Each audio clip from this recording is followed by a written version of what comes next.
আসসালামু আলাইকুম। কেমন আছেন সবাই? আজকে আপনাদের ৩টা গল্প বলব। তো গল্পের বিষয়বস্তু হচ্ছে আমাদের শিক্ষা ব্যবস্থার ভয়াবহ মানে রূপ নিয়ে। আমরা কি একটা ভয়াবহ অবস্থার মধ্যে আছি এই জাতি। এই শিক্ষা ব্যবস্থাটাকে ধ্বংস করে কোন অবস্থায় নিয়ে যাওয়া হইছে, এটা আপনাদের বোঝানোর চেষ্টা করব। তো প্রথমত বলি, এই ৩-৪ দিন আগে আমার এক বন্ধু আছে, তার মনোহারি দোকান। তো আমি তার দোকানে গেছি।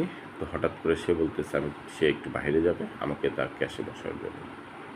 তো যথারীতি আমি ক্যাশে বসছি। এমন সময় একটা ছেলে আসছে, এসে সে কিছু কেনাকাটা করলো। কেনাকাটা করার পরে সে টাকা দিল। তারপর সেখান থেকে টাকা রেখে বাড়তি টাকাটা আমি তাকে ফেরত দিয়ে দিলাম। সে চলে গেছে। তো একটু পরে সে আবার আসছে ফিরে।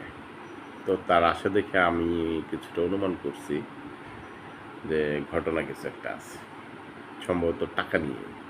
যে কয় টাকা নিচে দিছে এটা নিয়ে।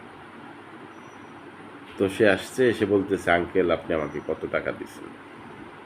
বললাম কত টাকা দিছি? বললো যে ৩৮০ টাকা দিছি তাকে। আচ্ছা ৩৮০ টাকা দিছি। আর কত টাকার জিনিস নিয়েছো আমি জিজ্ঞেস করছি। বললো যে ১২০ টাকার জিনিস নিয়েছি। পরে বললাম তুমি আমাকে কত টাকা দিয়েছিলে? বললো ৫০০ টাকা দিয়েছি। তো আমি তোমাকে ফেরত দিয়েছি ৩৮০ আর জিনিস নিয়েছো ১২০ টাকা। তো সব মিলে কত হলো? বলে কি ৪২০ টাকা। তা আমি বললাম আবার হিসাব করো। তুমি ১২০ টাকার জিনিস নিছো, ৩৮০ টাকা ফেরত পাইছো আর দিছো ৫০০ টাকা। তো তোমাকে আমি ৩৮০ টাকা দিছি আর ১২০ টাকার সদাই দিছি। তো কত টাকা হলো? আবারও সে ১২০ টাকা এবং ৩৮০ টাকা যোগ করে বলে ৪২০ টাকা। তা আমি বললাম তুমি কিসে পড়ো? বলে ক্লাস 8 এ পড়ে। চিন্তা করতে পারেন ক্লাসের একটা ছেলে ৩৮০ আর ১২০ কত হয় এটা বলতে পারে না।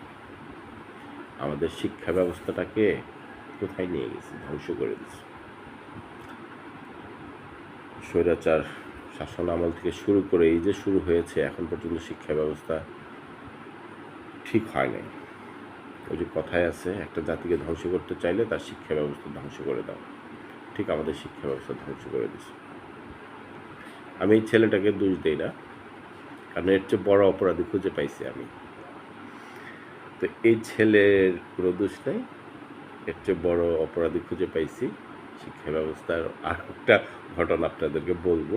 আজকে এই পর্যন্তই।